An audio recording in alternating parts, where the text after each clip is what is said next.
Hi everyone, welcome back to the Purple Team track. This afternoon and this evening, depending on what time of day and what part of the world it is, you're going to have myself, Zephyrfish, and Chris Myself, Chrissi, Swordfish. as your MCs. Up next on this track, we have Chrissy, aka Fruit, who's going to be presenting I'm Not a Fraud, I Promise. And to give you a bit of background info on Chrissi, she's a software developer at Critical Software. She's a first year at the Open University studying computer science. And she's also interested in malware analysis and DFIR. She enjoys also long walks on the beach and candlelight dinners, as you do. So Fruit, over to you. Okay, hi everybody.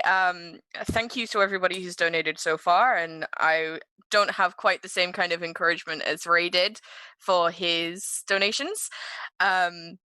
So I'm just gonna say thank you, and if you want to donate, you know where to go. I'm sure people can post the link in the chat on Twitch and probably on Discord as well, though it's been posted many times on Discord. So let me start this talk with one simple statement. I'm not a fraud. I promise. So who is this fruit? Why is it not clicking? There we go. As you may have seen in that last slide and from the introduction from Andy and Chrissy, I'm Christine or Chrissy. I'm a software engineer at Critical Software, a part-time computer science student at the Open University, and a moderator on leave at the Many Hats Club. I'd love to be a malware analyst when I'm older. I really love hippos. I love the color pink and spooky things. And I'm also really super dumb. This is just one example of me calling myself dumb over the 2 years I've been part of the Many Hats Club. And honestly, it probably isn't going to be the last. But why am I saying this and broadcasting this talk? Because of imposter syndrome. So what exactly makes me qualified to talk about imposter syndrome? The funny thing is, I don't think I am. I only submit this talk because it's the only thing I can really talk about. I don't do interesting things with security or at all because I have so much other stuff going on, you know?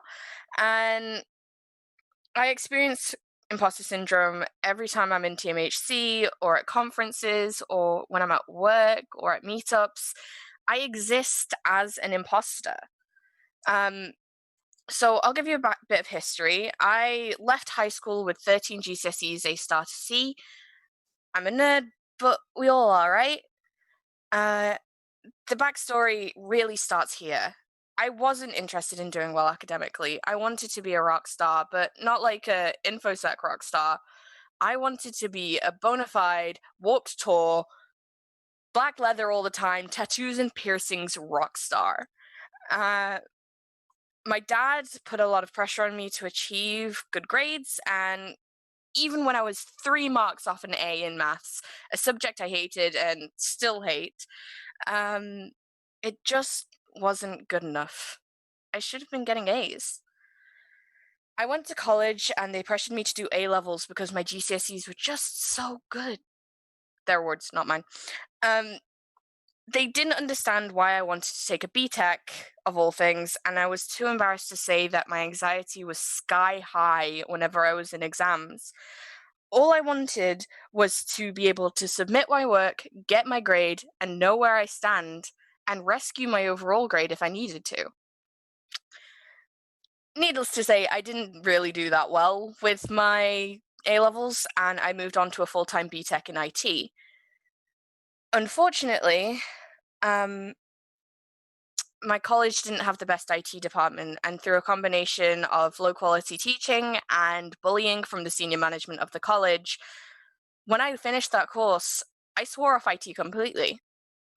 I actually went to be a chef because food is the good stuff, and Anthony Bourdain was one of my heroes. I was able to spend some time training at a Michelin-starred restaurant, but my anxiety came into play again. I had panic attacks in the kitchen, and for anyone who doesn't know, that really isn't safe. So, what now? A writing community I was in at the time was freaking out about a particular piece of malware that was really prevalent at the time. It was the first of its kind. No one had seen it before. Ransomware that encrypts files? I mean, now it's commonplace. When we say ransomware, we mean things that encrypt files. But at the time, no one had seen it before. Everyone I knew was scared about getting infected. And I was sat there in my corner of the internet going, that's really cool. So I started wandering towards InfoSec and back into IT. I got a job as a help desk analyst. I joined Twitter again and stuck myself in. I joined Manchester Grey Hats and through some luck spoke to Stu about how I came from professional kitchens to trying my damned best to be a hacker. I joined TMHC, and that year I started going to conferences. I met wonderful people who did amazing things. And how could I compare? Last year, I joined Critical, and for some reason, they decided I could be a software engineer. I still don't understand why. I don't code. And even after passing my 1-year anniversary this week, I still don't get it. That being said, they're a really great company, and I'm grateful that they took me on, kept me on, and still have faith in me, because Lord knows I don't. A quick note before we get into the real meat of this talk. I'm not a psychological professional. I've never received any professional training in psychological or psychiatric treatment. It's also worth bearing in mind that what works for me might not work for you, and what works for you might not work for me. Everyone's individual, and we all deal with things in our own individual ways. For me, I avoid things. What's discussed and suggested in this talk comes from studies into imposter syndrome done by people who are definitely people who would be called psychological professionals, and have been shown, the things discussed have been shown to have some impact on the experience had. I also want to say, if any content in this talk strikes a nerve, I'd really recommend trying to seek out a mental health professional if you can. I know it's hard right now with the isolation and quarantine, but if you can talk to someone, it will probably help, especially if they have any idea of how to help. So sound off in the chat if you've ever thought something like this about a job or opportunity you've had.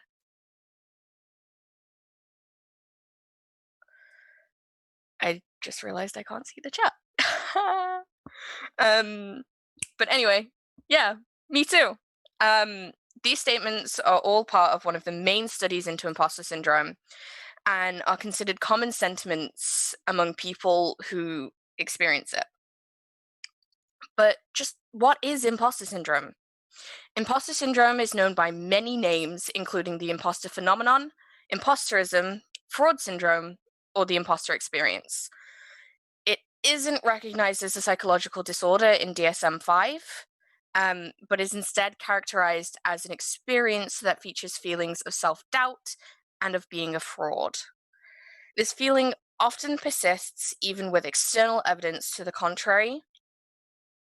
A person experiencing imposter syndrome may feel as though they don't deserve what they have achieved and will often consider any success they have to be the result of luck or deception. The phenomenon was first recorded by Drs. Pauline R. Clance and Dr. Suzanne A. Imes in 1978. Their research primarily focused on women, but more recent research has realized that there isn't a gender bias with imposter syndrome. Current research also suggests that it is often a reaction to stimuli and events, and it's also estimated that around 70% of individuals will experience imposter syndrome at least once in their lives. The trigger for it to occur can often be a new setting, whether that's academic or professional, and it's because of this that it's really common among students. Imposter syndrome is often accompanied with traits of anxiety and depression, such as guilt, fear, feelings of doubts of your self-worth. In 1985, Dr. Clance returned to her research. She created a scale to measure characteristics that she noted defined the imposter experience. While there are 6 characteristics defined, Clance also noted that really only 2 out of 6 need to be present for a person to be considered with imposter syndrome, because, as I said before, everyone's individual, and the characteristics may vary between people. The most important aspect of this is the imposter cycle, and we'll circle back to that in a second. Many of the people that Clance studied had an underlying need to feel special or to be the best. They were competitive and sought purpose in their lives, and not just as a cashier at KFC. Hi, been there, done that. They also sometimes displayed characteristics of being a Superman or a Superwoman, not like the comic characters, but more along the lines of their key defining characteristics being integrity and strength, that they have so few weaknesses they may well not exist on this planet. Many also exhibited a fear of failure, and hi, that's me. I'm scared. And several denied their own abilities and discounted any praise they would get, even if they sought the praise out. And finally, many felt fear or guilt surrounding either their own successes or the concept of success altogether. Whatever they had achieved wasn't enough, and their next opportunity for success is only another chance to fail. Clance also stated in her research that the imposter scale should be used to determine if the characteristics of 3 categories of fear are present: a fear of evaluation, a fear of not being able to continue the success that they've already experienced, and the fear of not being as capable as others around them. So this is the imposter scale that I mentioned earlier. When a person is suffering with imposter syndrome and they're given an achievement-related task, they may start out feeling anxiety, self-doubt, worry regarding the task. When they settle down to do the task, they may go one of 2 ways, either over-preparing or procrastinating. For me, I do bits of both, and quite often when I over-prepare, I explain this at work as rabbit holing, because I feel like I'm deep diving down a rabbit hole when I do it. When the task is completed, they'll feel a feeling of relief upon the accomplishment of completion. But when they're given positive feedback, they'll discount it in either one of 2 ways, depending on which route they took with the task. If they over-prepare for the task, they'll see the resulting product to be due to the effort and hard work they put in, and therefore not worthy of praise. And if they procrastinated, they'll think that it was all just luck and even less worthy of the praise they're receiving. And by discounting the positive feedback, the perceived fraudulence increases, the self-doubt increases, the person may feel depression and anxiety, guilt, and the cycle continues. The only way to stop this cycle and essentially stop feeding imposter syndrome is to break it. But how? So in 1975, in the original study, Clance and Imes realized that therapy was the answer, and specifically group therapy with cognitive behavioral therapy as the main strategy. They theorized that this was because it helped people experiencing imposter syndrome realize they're not alone. And while they were doing the therapy, they would also be given homework tasks to go through while doing so. So they could, for example, be asked to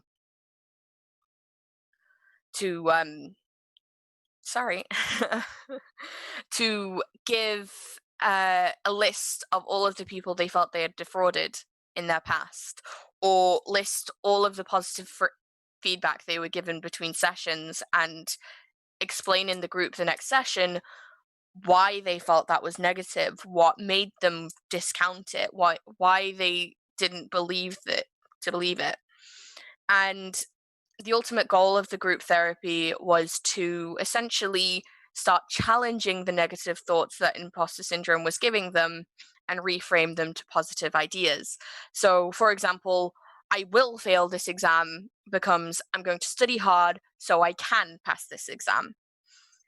And for the people who may be wondering how they can do it without therapy, for whatever reason, whether it's they don't trust therapists, or whether it's that they can't access therapy for whatever reason, one thing that I do when I'm in a better mindset to kind of challenge imposter syndrome is I smile when I'm given the feedback. I nod and I say thank you at the same time.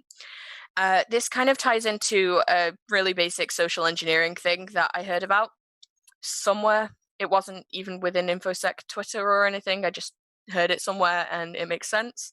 And it's a psychological trick when you nod because it makes you agree and it makes the other person agree. So it's a subconscious agreement with the compliment. And I realize now I've probably really rushed through this because it doesn't feel like 25 minutes and I'm not looking at my phone to check the time because I'm going to get distracted.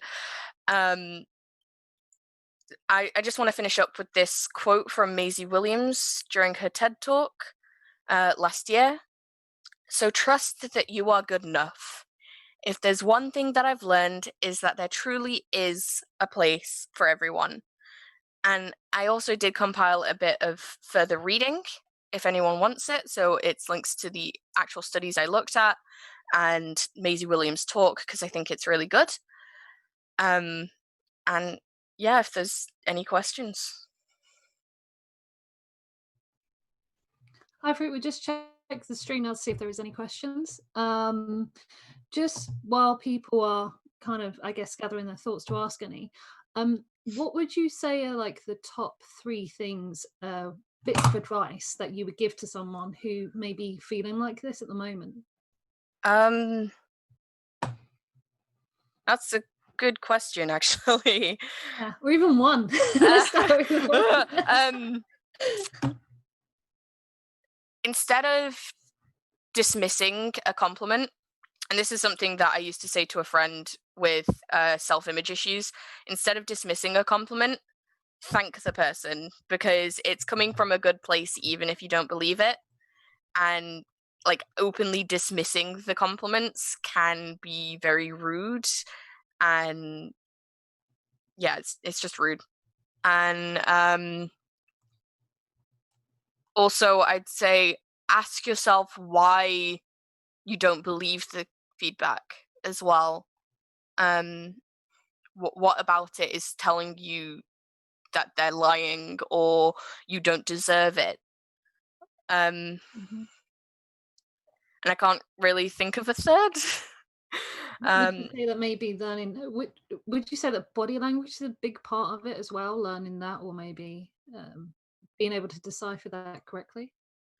I don't know because it's more of an internal struggle than it is an external one. So being able to understand other people's body language is great if you struggle socially, but I wouldn't necessarily say it's going to help a huge amount with imposter syndrome because it's, to put it bluntly, it's all in your noggin. Yeah.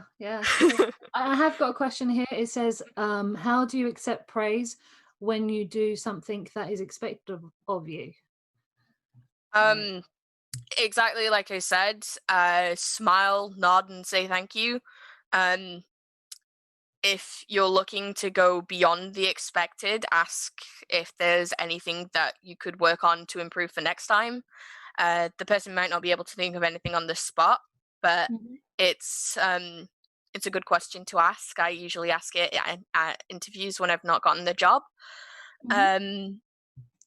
So that's kind of what I would say. Just thank the person, kind of try and trick your brain into accepting it, even if it's just what's expected and you haven't gone beyond. Yeah, I can imagine job interviews must be particularly hard at times and going through that whole process. Oh yeah, it's I remember AppSec bloke. I'd applied for a job at his, and the only thing that saved my CV from the trash bin was that Mike knew me and knew I was underselling myself in my CV. Trying to do something like a CV, like an interview, is really hard when you have no faith in yourself. So we've got another question here. Mhm. Do you think this high rate is a reason why the InfoSec community is has so much love around? Yeah. One thing I do know is I do have quite a lot of friends who have issues with their mental health one way or another. And it does tend to be that people who are like really struggling will spread love around to everyone else because they don't want anyone else to feel the way they're feeling. And there is also a high prevalence of imposter syndrome in InfoSec specifically as well. And I'm thinking it's possibly the kind of like the Superman characteristics, the need to be the best, to be special, that kind of segment of the imposter scale. But I'm not, as I said, I'm not a psychological professional. I'm not going to assume anything. That's brilliant. Let's see if there's any more. We are actually okay for time, so Yeah, we're really well for time. I don't think there are any questions. Anyone else got any other questions from the stream? Going once? Going twice? I don't have a hammer to swing. From Discord, when did you first become aware of experiencing imposter syndrome? I don't actually know. I think it's my parents are both very intelligent people, and without trying to toot my own horn, I'm also fairly intelligent. Oh, or at least I get told that. And quite often I do get people, I do think that a lot of it is to do with kind of like my dad had great expectations for me to kind of follow in his footsteps academically. And it, like I said in some of my opening slides, I think it stems from there, but I only really became aware of it when I first started seeing InfoSec people talking about imposter syndrome. And I was like, yeah, that sounds like me. But other than that, I don't really have much memory of recognizing it in myself. I just didn't like myself for a very long time. I think there's a nugget of truth also, like the more you know, the more you realize you don't know. Yeah. Like, definitely in this industry. Yeah. 100%. There's so much of this industry, which is one of the things that drew me to it. Sorry. The thing is, as well, not everybody knows everything, and yeah, understanding that what you don't know is fine. It's everyone has a subject here. That's why there's 3 tracks today. Not everyone can be red, blue, purple, every colour of the rainbow, but they can certainly have an interest. Yeah, I think that was one of the best pieces of advice I got from Jay from Manchester Grey Hats, is that no one knows everything and no one can know everything. I seem to recall when he gave me that advice, my response was, well, I'm going to be the first. Because I am a bit of an overachiever normally. But it was a very good piece of advice, and it's really helped me keep grounded when I get confused. For example, like when we're in voice calls and you and Cyber Viking are discussing things there, like with red teaming. I have no idea. Yeah. Well, technology generally, I know nothing.